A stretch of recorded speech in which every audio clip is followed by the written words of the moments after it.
चुनाव का आगाज पूरी तरह झारखंड में हो गया। सबसे पहले आपसे ही हम शुरुआत करें। इस सरकार का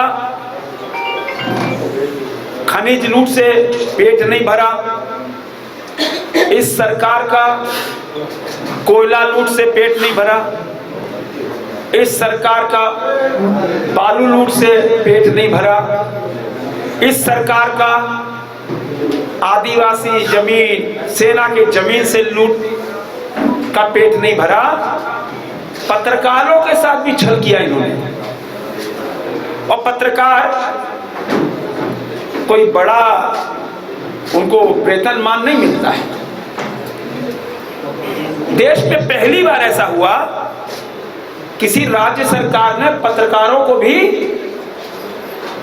छला, पत्रकारों के साथ भी धोखा किया। हमें याद है कि 2022 में अभी वो ट्विटर भी हमने निकाला है हेमंत सोरेन जी का, जिन्होंने वादा किया था कि पत्रकारों का हम बीमा करेंगे और 80-20 का रेशियो उन्होंने किया था। 80% राज्य सरकार देगी और 20% मान्यता प्राप्त पत्रकार देंगे। ऐसे 190 पत्रकारों ने बीमा के लिए 3300 रुपया ऑनलाइन जमा किया था और राज्य सरकार ने वादा किया था जैसे ही बीमा कंपनी राज्य सरकार फिक्स हो जाती है तो आपका बीमा हो जाएगा। पता नहीं आज तक 3 साल हो गए, आपका 3300 रुपया डूब गया, आपका बीमा भी नहीं हुआ। जो लोकतंत्र का चौथा स्तंभ है उसको भी राज्य सरकार ने नहीं छोड़ा। ऐसा कोई बचा ही नहीं जिसको नहीं छला, ऐसा कोई बचा ही नहीं जिसको हसीन सपने दिखाकर लूटा नहीं। और यह सरकार जिसकी गिनती अब बहुत कम दिनों तक है, विदाई समारोह भी तय हो गया है, विदाई का डेट भी तय हो गई है, अब तो बस रिचुअल बाकी है। और रिचुअल में 2 दिन का रिचुअल है, एक 13 नवंबर और एक 20 नवंबर। 23 नवंबर को विदाई है और इस विदाई समारोह में कल हटिया के हमारे प्रत्याशी और कई बार विधायक रहे नवीन जायसवाल जी का कल नामांकन प्रातः 11 बजे है। हरमू मैदान में एक जनसभा होगी जिसमें भारत सरकार के कृषि मंत्री शिवराज सिंह चौहान जी उपस्थित रहेंगे और फिर वहां से हजारों हजार की संख्या में जो कार्यकर्ता, जो समर्थक उपस्थित रहेंगे। फिर हम सब नवीन जायसवाल जी के नामांकन में जाएंगे। दूसरा, रांची के विधायक सीपी सिंह, कल उनका नामांकन है। कल पंडित दीनदयाल उपाध्याय की जहां प्रतिमा है वहां पे पूरे रांची विधानसभा के हजारों हजार कार्यकर्ता वहां उपस्थित होंगे सुबह 10 बजे और वहां से मार्च करते हुए हम सब पहले पंडित दीनदयाल उपाध्याय की प्रतिमा पर माल्यार्पण और वहीं पे शिवराज सिंह चौहान जी का उद्बोधन और फिर वहां से मार्च करते हुए हम सब सीपी सिंह वहां समाहरणालय में जाके पर्चा दाखिल करेंगे। प्रत्याशी जीतूचरण राम, काके के प्रत्याशी जीतूचरण राम, उनका भी पर्चा दाखिल होना है। कल मोराबादी मैदान में प्रातः 11 बजे राष्ट्रपिता महात्मा गांधी के स्टैच्यू के समीप हजारों कार्यकर्ता वहां पर स्थित होंगे। वहां पर शिवराज सिंह चौहान जी का उद्बोधन होगा और वहां से मार्च करते हुए फिर हम सब जितुराम राम जी का पर्चा दाखिल करेंगे। कल ही मांडर के प्रत्याशी सनी टोप्पो, उनका भी पर्चा दाखिल होगा। कल लगभग 15,000 समर्थकों के साथ मांडर से वो मोराबादी मैदान पहुंच रहे और वहां से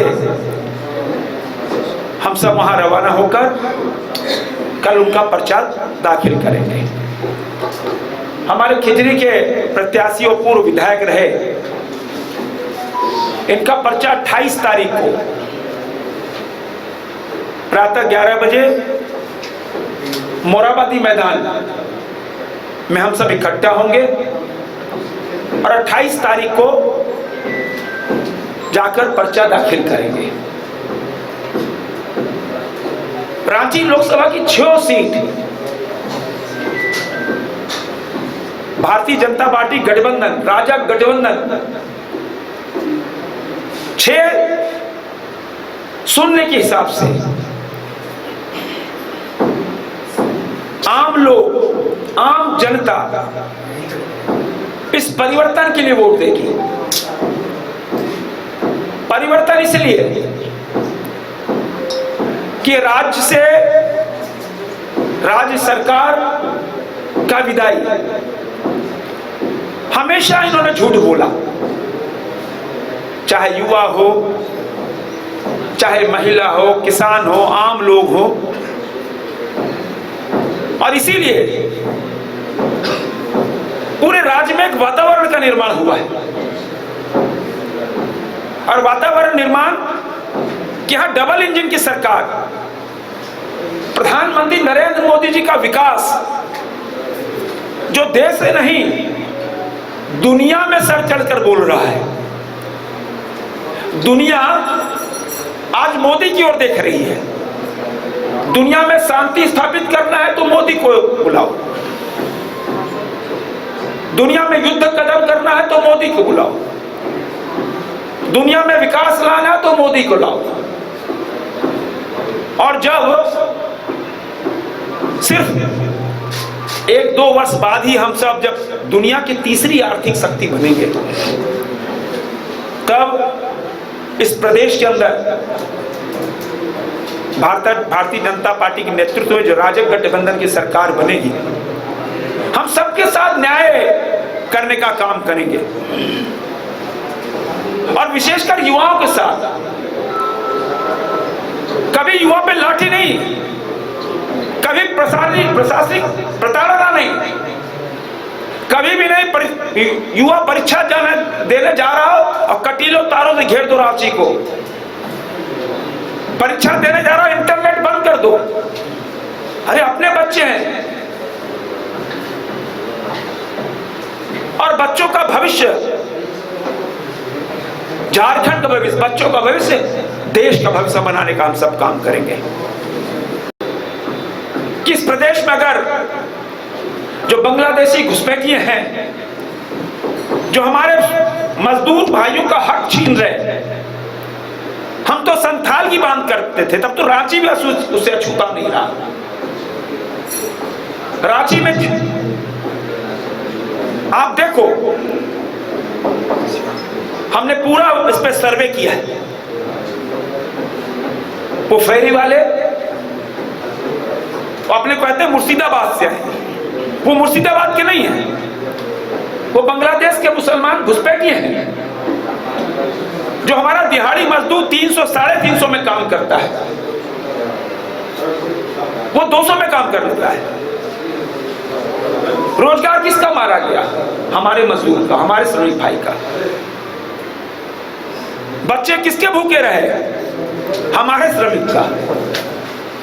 तो इस प्रदेश को, इस राज्य को बांग्लादेशी घुसपैठियों से बचाना है, जो हमारा संकल्प है। और भारतीय जनता पार्टी की सरकार आने के बाद ऐसे लोगों के एक दिन भी रहने का अधिकार नहीं होगा। जो हमारे मजदूरों का हक छीने, जो हमारे हर चीज का हक छीन रहे, और जो रिपोर्ट आ रही है कि जो अपराध हो रहा है, जो चेन स्नैचिंग हो रही है, जो स्नैचिंग गैंग है, वही लोग उसमें शामिल हैं। ऐसे लोग जो दिन में भ्रम फैलाकर कि हम तो व्यापार कर रहे हैं तो फेरी लगा रहे, वो भ्रम है। वस्तुतः उनका उद्देश्य क्राइम करना है, रात में क्राइम करना है। उससे मुक्ति दिलाने का हम सब काम करेंगे। आज इस मौके पर हम सब आपके माध्यम से यह आग्रह करने आए हैं कि आप एक चौथा स्तंभ हैं। आप खबरें सच दिखाते हो, आप खबरें अच्छे से सत्य दिखाते हो, तो सत्य कभी डरता नहीं। और आज हम ये कह सकते हैं कि भारतीय जनता पार्टी सिर्फ एक महीना, आज तो 23 तारीख हो गई, आज ही के दिन सुशासन आने वाला है, आज ही के दिन परिवर्तन होने वाला है, आज ही के दिन प्रधानमंत्री नरेंद्र मोदी जी का आशीर्वाद मिलने वाला है, आज ही के दिन झारखंड जीतेगा, पूरा देश खुशी मनाएगा। हरियाणा जीता, पूरे देश ने खुशी मनाई। भाजपा कार्यकर्ता छोड़ दो, आम लोगों ने कश्मीर से कन्याकुमारी तक एक दिन, होली दिवाली एक दिन हो गई। और यह सौभाग्य हम सबका होने जा रहा है, एक महीने के अंदर झारखंड 2 बार दीपावली मनाएगा। एक 31 अक्टूबर को दिवाली मनाएगा और दूसरी दिवाली 23 नवंबर को मनाएगा। ये 2 दिवाली झारखंड मनाएगा। चलिए आज हम तो घूमते हैं, छोटा छोटा काम पता नवीन भैया को बोल दिए, माना इतना छोटा काम जिसका जवाब नहीं।